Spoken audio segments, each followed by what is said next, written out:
So when I was in elementary school, my dad was my soccer coach. He was my soccer coach for a couple of years.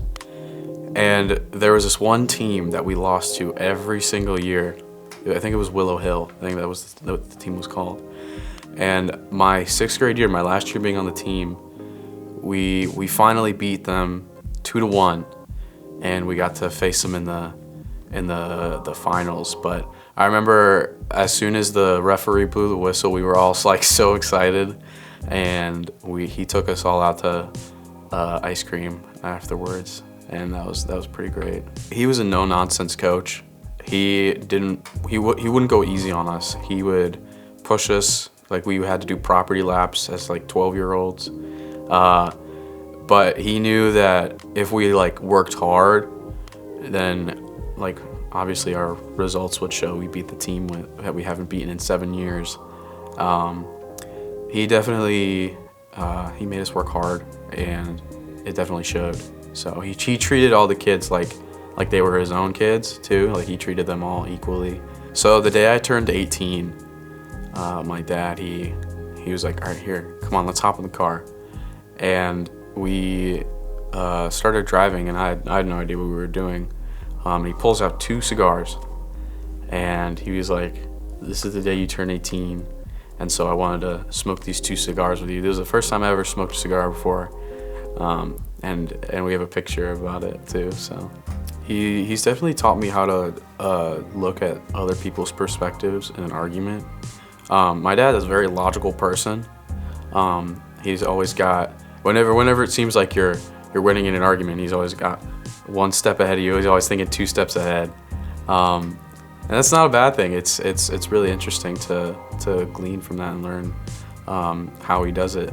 And so over the years, he's definitely taught me how to be patient and try and see from the other person's side of the argument, because I know that's how he's always done it with us. It's turned more into like a discussion, where it's just like 2 different parties discussing different ideas instead of just one party berating the other with words and stuff like that. So I would just say like thanks for always being there. I don't have a brother, so he's the closest thing to a brother I have. And yeah, I love you, Dad. One of the things that I really value about what my dad did was he taught us to love it outdoors. And he took me fishing a lot. You know, my parents split when I was 10, so before they split up, you know, I remember going out to the Hinkley Lake or Rocky River or something like that and going fishing. He made these little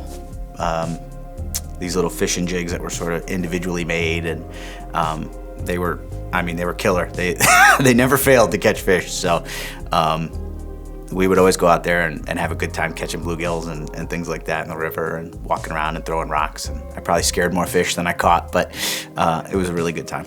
So my dad came from nothing. He was pretty much a self-made man. Grew up pretty poor in Pennsylvania with coal miners and steel workers in the family. And he broke out of that mold, and he did it essentially by the sweat of his brow, hard work. He taught me the value of education, the value of hard work and commitment to a goal. So those are definitely some traits that he instilled in me.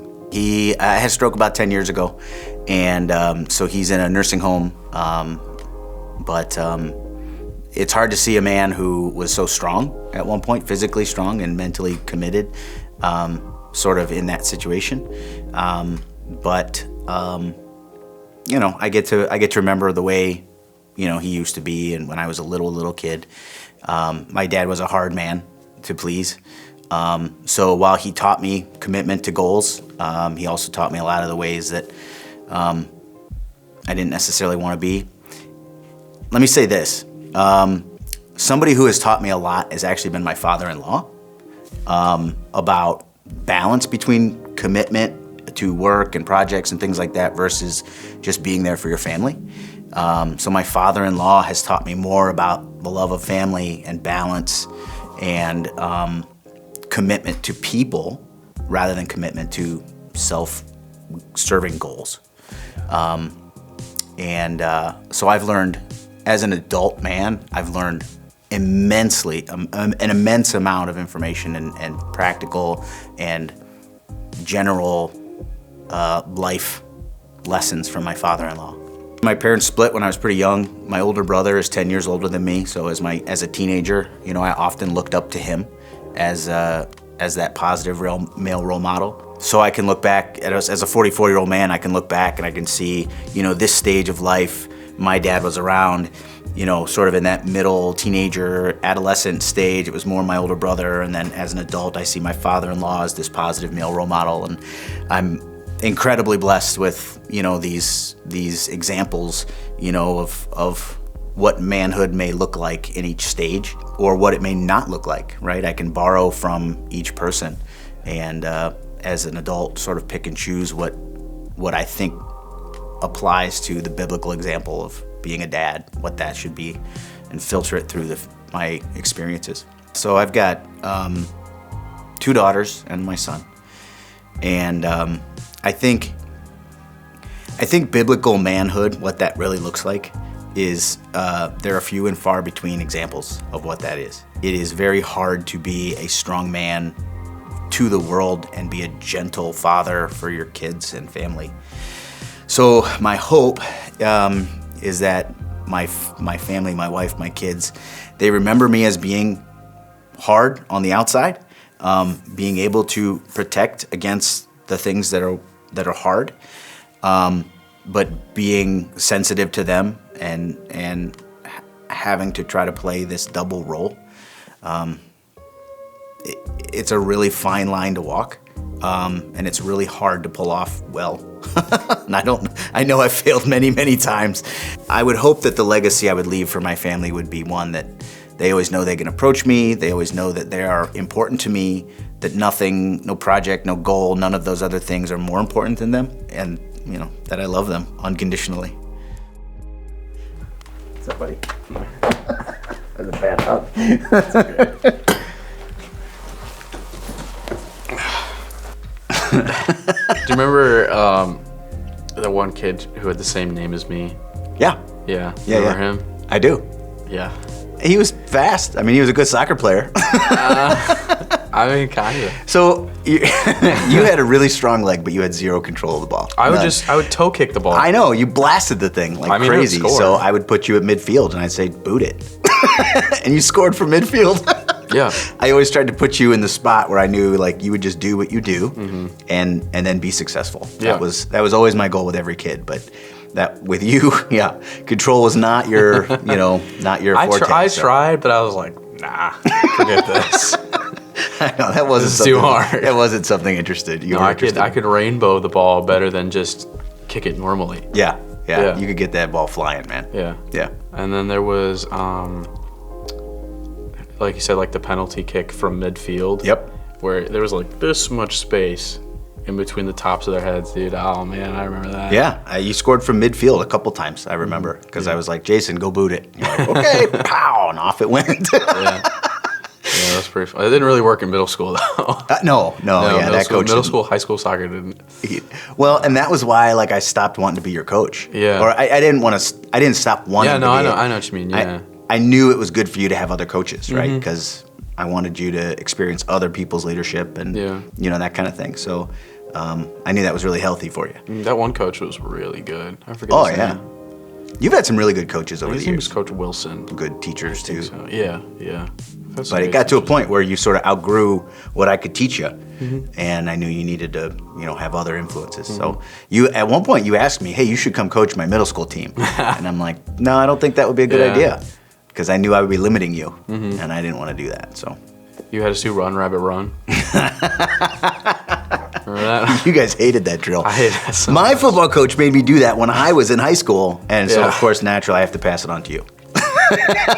Well, if I ever coach a soccer team, then I'll make them do Run Rabbit Run. Good. Yeah. I'm glad that's the legacy you're going to pass on. Yep, that's the only thing I got. Good. Okay. Run Rabbit Run. I'm glad. And property laps. Yeah. I made you guys run, and we'd practice in the snow, or we'd practice in the rain, or it didn't matter. I was making you guys practice. I don't think we ever canceled practice. I never canceled practice. Yeah. Nope. Didn't matter what the weather was. We played World Cup a lot too. Well, I wanted to make the practice harder than the game. That was my goal every time we practiced, was to make it harder than the game. Yeah, I remember Tuesday, after every game, the practice after every game was like, if we lost, then oh boy, you were in for it. But if we won, then it was a little better. It was a little better. It was a little better. It was still a lot harder than the game. Yeah. But it was a little easier if we won. Yeah. So yeah. I mean, I guess it taught us to value like winning.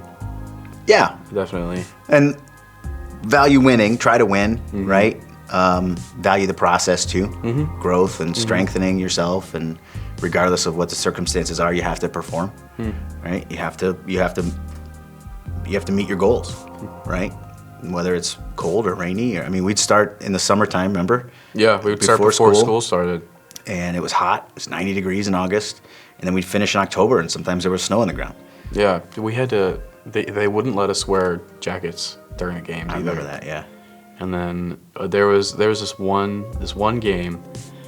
I think it was like 30 degrees, and we had to play like just normal uniform. But the other team was allowed to wear jackets. Oh, that didn't seem fair.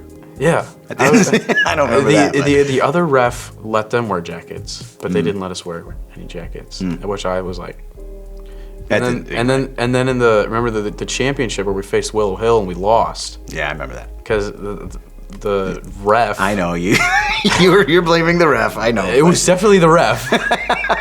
It was definitely the ref. If the ball is 5 feet behind the goal, I know. I think it's out of bounds. Well, I almost got kicked out of that game. Yeah. Yeah. And I remember in the first Willow Hill game, I kept false starting. Yep.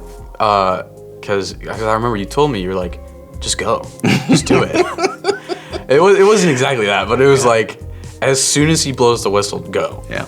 But I remember I false started like maybe 4 or 5 times. Yeah. But yeah, I with soccer, man, I always tried to put you in the right spot for you to be successful based on what you could do. And, I couldn't teach you control because I don't have a lot of it. So I knew you'd get that from somebody else, but, I still wanted you to be successful. You had the assistant coach, Tudu. Tudu was his name? Yeah, Tudu. Yeah, he was cool. Yeah. Yeah. We had a couple different assistant coaches that were a lot better than me. Mr. Lukowski was one of the assistant coaches. He was the head coach. Oh, he was? Yeah. Oh. I just ran behind you and kicked you, tried to get you to run faster. Yeah, that's Remember that? Yeah. Yeah. But one of the things, do you remember, moving on to the cigar story? Yeah. Do you remember when we were in the basement and you're like, hey, can I talk to you? And I'm like, yeah, sure. And you sat me down. I don't know what you're talking about. You sat me down and you said, I don't know. I think it's about time that you start treating me like an equal. Yep. And I laughed for about 5 minutes.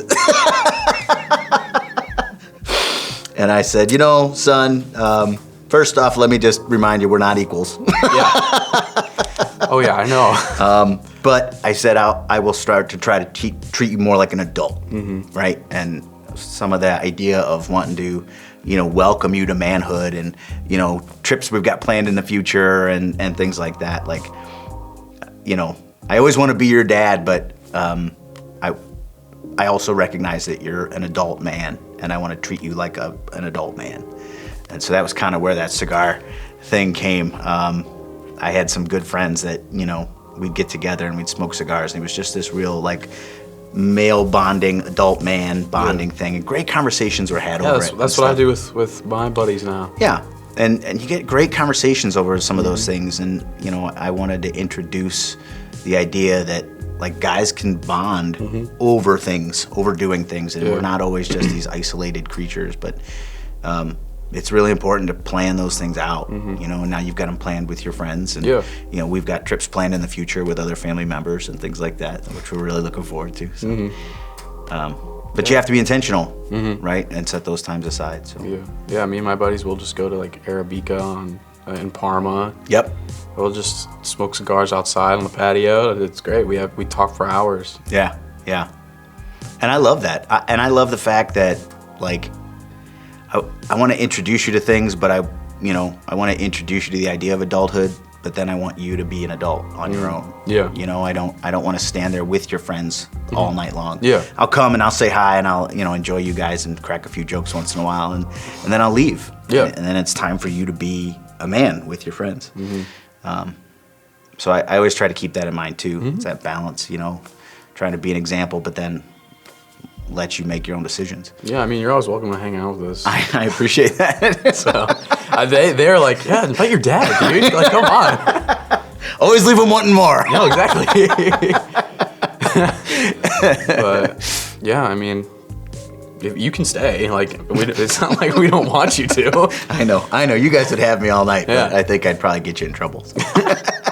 Hey, I mean, you're over 21. None of us are. So. Yeah, that's true. Something I think is really important is you watch Doug, my father-in-law, your grandfather. That man has always put his family first, above any job, above any projects he's got going in life, and it's why. And as a result, he's a successful father. He's a successful husband. Right? They've been married for I think 50 plus years at this point in time, and it's really important to keep your family as a very, very high priority. For me, it's what does Jesus want me to do, and then how can I serve my family in that order, right? And everything else comes below that. So my hope is that, like, I've been an example of that and will continue to be an example of that for a long time, I hope, God willing. But I hope you've felt that over the years.